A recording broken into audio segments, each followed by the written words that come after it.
So, welcome back, and I'm now storing my videos on my SD card, which I thought I was doing all along, but it turns out I wasn't. So now I have lots and lots of space to record. However, not much time. So I'm just going to do one more series, and then I will call it a day. So, I think we got enough done today. We have got a Chinese alarm done, opened up a Hala beetle. So yeah, 2 series is alright, isn't it? Plus an introductory video. So, I think now it is the time for a video about the Francis Ringer. So, let's get that. There we go. Here is a Francis Ringer. They came in lots of different colours. This is the, I don't know, coffee and cream, I suppose you call it. Probably from about 1954, I think. I don't know. Maybe 58, 60. Yeah, it's pretty cool. It's a timer. But the most interesting feature about it is, first of all, the limpness of this. I mean, usually on a timer, the needle at the front, you wind it, goes instead of the time, it goes back to where it was, and then it rings. While doing that, winds up the timer. However, with this one, you'll notice that, hang on a minute, it counts upwards. Well, no, it doesn't. It counts downwards. But that's because the hand, instead of moving anti-clockwise like that, it goes clockwise. And that is because it's literally just a clock movement with a different hand on it. Basically, what they did, to make this timer, they just took an alarm clock. They took the knobs off, so you couldn't change the alarm time or the hands, took the glass off, and set the alarm to a permanent time there. That's all they did. And, well, it's a good timer, I've got to say that. It even slightly works, but I'm not going to wind it up because I'm going to do a service on it today. Because I'd like to use this as a timer at some point. So, it is a socket time, of course. Let's see if I can get it first try. I'm going to say this one's a bit too small. Let's see if I can nail it first go. Okay, I think this is the one that fits. Yes, it's perfect. Okay, that's great. Where is the adapter though? There it is. Oop. Oh, there we go. So, Francis Ringer. It is called that because it is made by John D. Francis, which was a company, factory in Liverpool. They started in 1947 and I think they closed in 1968, apparently. And what is interesting about them is, as did quite a few of the clock companies that just appeared after the war, it doesn't... Oh yeah, there's the alarm thing on there, but I set it to a not zero time. There we go. It didn't come up with their own movement design. Instead, they either copied one or licensed a design from a French company called Béthune, which is named after the place Béthune in France. I think I'm saying it okay. And they made alarm clocks with this same movement design. They're probably slightly different. I imagine John D. Francis made a few adjustments here and there. But the plate design is the same. So I don't know why they didn't change that, because, you know, it's not the most 1947. It's more, I don't know, 1937. But there we have it. And it's not a bad design either. It's a good looking design. It looks like an angry troll face this way up. And this way up it looks like some sort of, I don't know, this looks sort of architectural. Anyway, this, for some reason, is caked in rust. Just all the steel parts. Well, not all of them, but yeah, all of them. Oh, okay, that's not very good. That's not very good. The bell there should not be that colour. I think it should be black, but for some reason it is rust. That is the colour. It is just rust, because it is. The outside rim here is all rusty, under where the paint is. It's not under the actual paint itself, but it's on the rim. But yeah, I'll be interested to see what they did to this alarm clock movement to make it into a timer, because the shaft for setting the time for the alarm would have gone through there, and therefore it lines up with the middle. Yes, they had the dial at the bottom rather than at the top, just to be different. It looks like there we have a little clue of how the dial is attached.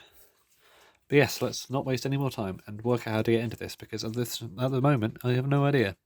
I'm just looking at this thing, I'm not even thinking, I'm just thinking, oh, it'd be easy, but actually, no, I can't work out how to get into this. I need to pull the hand off.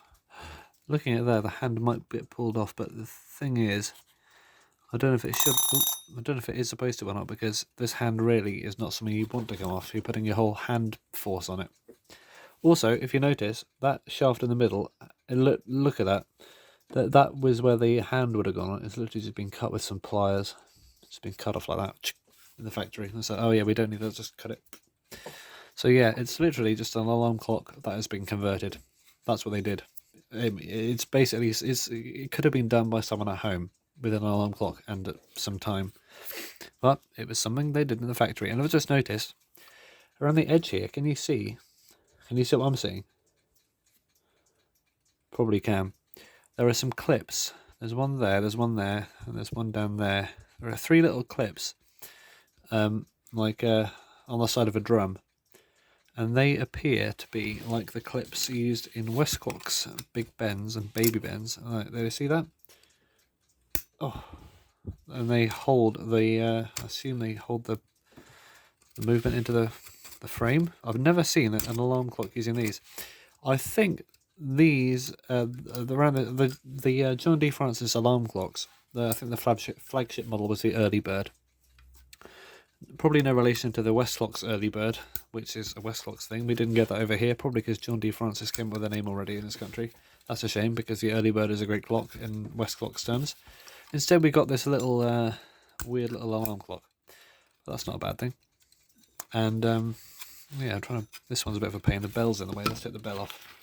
Ah, it is socket time. I was going to use some pliers, but no, I have sockets for that. We do not plier anymore. Not around here. Let's just see what happened to the bell. Why is it so rusty? Moisture, methinks. Oh, come on, the hammer's in there as well. Oh. Yeah, I don't think it's. Oh, okay, there we go.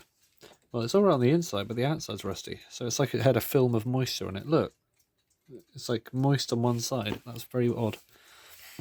So yeah, oh, now we can see how the dial's attached to the clips. Okay. Pardon me. Right. So yeah, there was a model called the Early Bird, and that was a small alarm clock. Well, about medium size actually in alarm clock terms. Small would be Baby Ben, wouldn't it? This is more 66 size. They're all in that same sort of league, the budget alarm clocks. I don't think John D. Francis really had a deluxe model at any point. Same with Smiths, really. Maybe they did. Not in terms of big alarm clocks anyway. They usually were all the same, just with different names and bases and models and things. They didn't really have a flagship. So I think, anyway. But now, hopefully, we can take this movement out. Ah, of course not. We cannot take this movement out, because there's something else holding it in. Well, I don't know what I did that is keeping it from coming out, but maybe it needs some. Oh no, yeah. Oh no, the hand. I need to take the hand off. Well, I don't know how to get that off. Do I literally have to pull it, or is there a secret code? Ah, well, I'm looking very closely, and it looks like.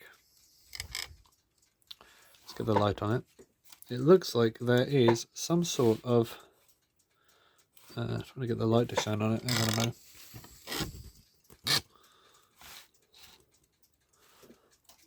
Come on, light. Where are you? There we go. It looks like there's some sort of clip holding it on on the actual shaft.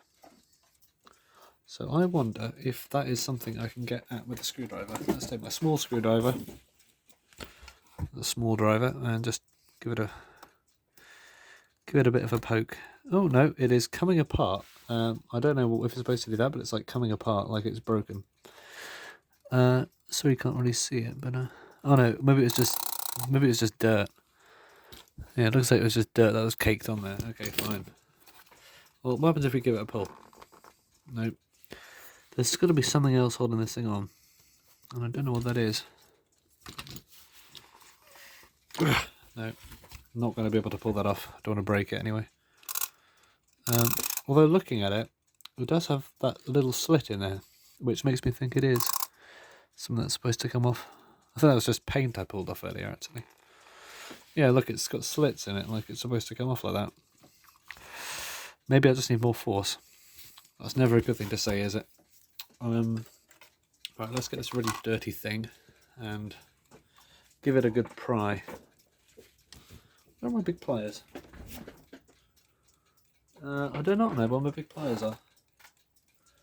Well, as I always say, if I can't find something, there's probably a reason for it. So let's not use those. Let's try the screwdriver instead. Alright. Here's the don't know what I'm doing phase of things. Yeah, this is not happy with this. Maybe I need to take this face off somehow out of this thing, because I know it does come out. I can see it. Looking around, it appears to be somehow held in from the front. Okay, I do need to take this movement out first then, but this hand, I don't know how to take this hand off. Is that thing something to do with it? Is it even on straight anymore? I honestly have no idea. I think it does just pull off. Maybe it unscrews. Hang on a minute. If I hold the shaft, maybe I can unscrew it. Maybe it is one of those unscrewable hands. No, I don't want to force or break anything either there.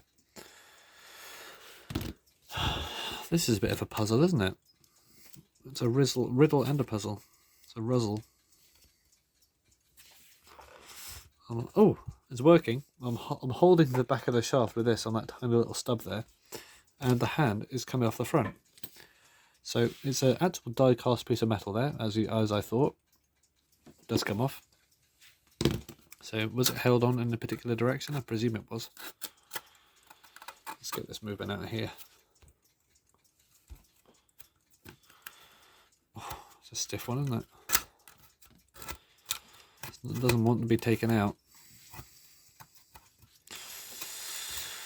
Oh, this is an unpleasant experience. Right, how do I get this out here? I've not worked on a metal John D. Francis made clock before. I worked on a movement, but not an actual clock made by them, because the Metamechs had their movements, but the cases, of course, were made by Metamech. What on earth is going on in there? What? It looks like we've been shot from the front. Okay, we have 3 rusty spots. I presume those are just spacing. They're like spring-type spaces. So this is the little knob that was holding it in from the bottom. So is there one on the side as well? So what is holding that in there? I think it's that rivet in the middle. Okay, so this does not come out, but it's 2 pieces, but it's been riveted, so I don't think I need to remove that at all, to be honest. It's interesting copper-plated metal, aluminium, I presume, on the front. Maybe steel, actually, otherwise it'll just bend when I touch it. Very interesting, and quite lightweight as well. It's quite a lightweight piece of metal on the bottom. You'd think that they put a bit more mass into this die casting just to make it a bit more grounded, but they didn't. Oh look, it's doing something. So that is an odd arrangement of things. Are these twisted tabs by any chance? Yeah, bent tabs, my favourite. Alright, well let's take this off the faceplate, dial pan, whatever it is, first. And then we'll probably leave it there for this video. If I can get under those little tabs and unfold them. That's one. And I think this is the first timer I'm doing on YouTube. So if you like timers, I shall look for more, because timers are essentially one of the last applications of, well, last popular applications of mechanical horology, or clockwork. Same with wind-up toys as well. So if you want me to attempt a wind-up toy, oh gosh, what happened there? Or a kitchen timer, another kitchen timer, or a scientific timer or whatever, then let me know, because I'll be happy to work on something like that. If no one suggests it, I might just do it anyway, but it might be a while till I get my hands on one. And yes, if you didn't see my announcement video, and you're just here for the good old John D. Francis thrill of the video itself, then I will be gone tomorrow for 3 months, just like I was before, and then I'll be back again. So what have we got here? We have a little spring, which is definitely going to get lost. Okay, this is the hammer stopper, I presume. So what's this mechanism here? So this just is pressed on the front. Why is it? What is this? This must have been from something else. Definitely, look at it. Why would they need all these spikes around the edge? This was from something else, I know that. Look at it. I don't know what this is from, but this particular wheel design is from something. And they just bent one of the teeth downwards, because otherwise, if it was original, why would they have so many teeth on it? It's definitely a cog that's been repurposed. This steel might be a bespoke thing for this timer though. But at the moment it definitely has that feel of, oh, we just took one of our things and just changed it up a bit. Let's just, I wonder if this is the same post that the motion work would have been riveted onto. Well, not riveted, but clipped onto. Sort of remembered on my Metamech series, although that was a different movement, wasn't it? I'll have to do the big round Metamech. Yeah, I will do that at some point then, because this is quite different to anything else I've ever seen. Let's get this little spring out here before it gets lost. How is this held in? Quite simply, to be honest. That's good. Although it's going to be hard to remove because it's just a spring and it's awkward. As springs are. Maybe I need to take it off first. Aha, I can do that, and then if it'll let me, I can pull it off. There we go. And then I can take it off afterwards like that. There we go. So that's that off. I have to remember which way that goes. How am I going to get this off? This is the cannon pinion. Ah, that's what it is. I know what this is then. If you look in there, it lines up with the cannon pinion. Oh no, wait, I was wrong. Okay. I thought it was the cannon pinion that had been cut. Like it was like a cut pinion on there and it's just been extended out. But no, the teeth don't even line up. So this is definitely stamped and it's just stuck on top of there. Been pressed on. I don't think I need to remove that if I don't need to remove the cannon pinion, which I rarely do. Well, let's just get this thing apart anyway. So unusual to see a kitchen timer with two mainsprings in it. One for the alarm, rather. An alarm spring and a clock mainspring. So it does run for a while then. So let's just take this balance wheel out with this big long pin.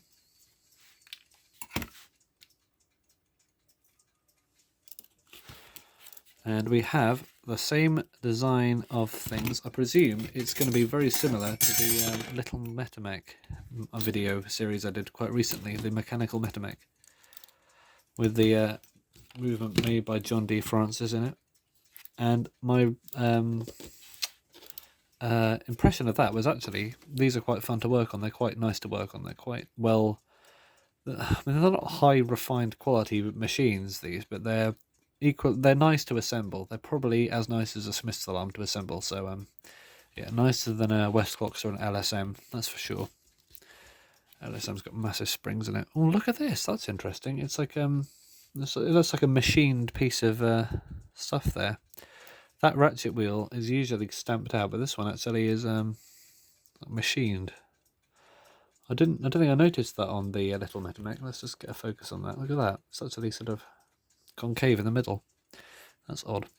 Wonder if it wears out. Probably does. So let's took this all the way out, didn't I? Let's get our key, not the dirty one. I don't want to have my fingers even dirtier than they were.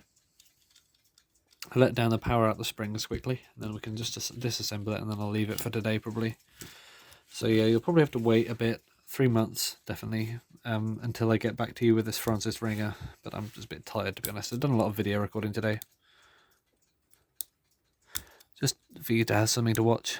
And I'm going to schedule it so that I'm going to space it out equally. So these videos will be very few and far between, but they will still be coming out. So stay tuned, and I think that's the best way to do it. For last time, I just used the same normal 2 to 3 day spacing, and then we just ran out of videos. So I think it'll be nice to keep you guys entertained if you do indeed enjoy my videos. So let's and of course I will be available to comment on things and reply to comments. I just won't be making and recording film. What's going on? Why can't I get a screwdriver under there? Oh, yeah, there we can. That's a stiff click spring. That is a stiff click spring. That should be enough, shouldn't it?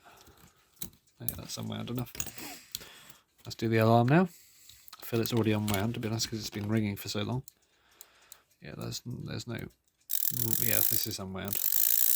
Right. So, socket time. We are the socketeers. Socket man. Bet that joke's been made millions of times already. Alright, this is already loose.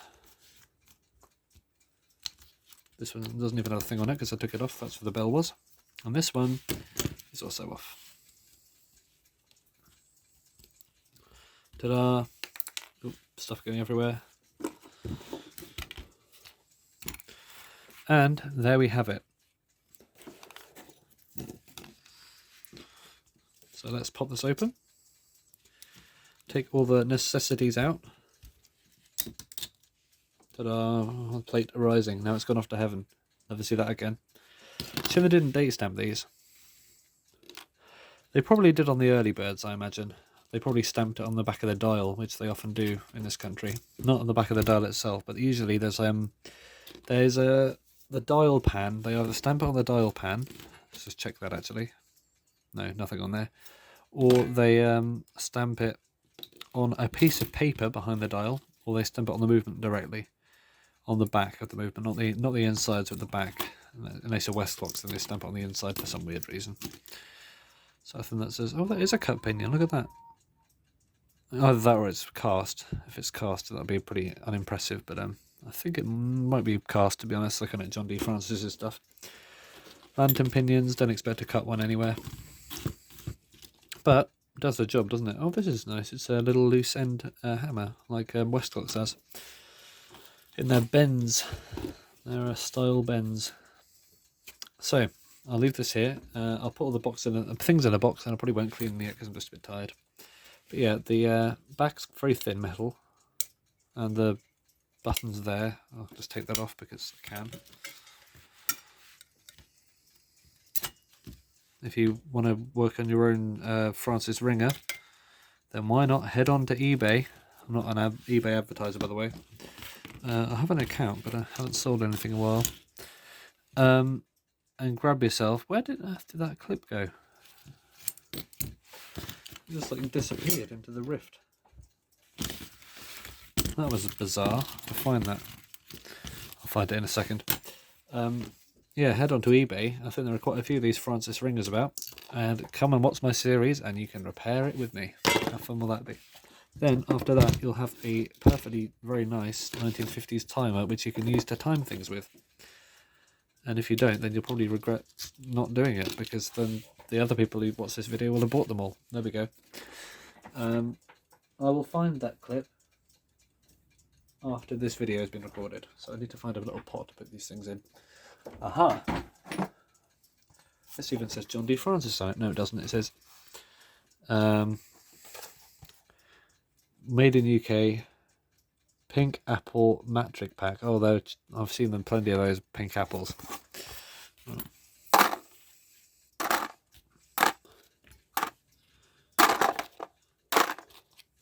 wonder if I can actually remember how any of this went together afterwards. I doubt it, but that'll be the fun. In 3 months' time, the surprise will come back. I'll be thinking, oh, let's record a brand new series, but no, you still got this thing to work on, I'm afraid. Nope. So there's the knob, but where's the little clip that was on it? Maybe I shouldn't have taken that off, because it just got lost, didn't it? Well, in the worst case scenario, I can make a new one out of folding piece of brass wire around very tightly. Plenty of that. But for now, that made no noise when I put it down. For now, put this way up so it doesn't get corroded. I don't know what it is. Thanks for watching, and just to leave you with a piece of good old channel history, because this channel is definitely big enough to do that yet. No, it's really not. Remember him? Probably not. Oh well. He'll be there for the next time I say remember him, then you'll remember him from this video.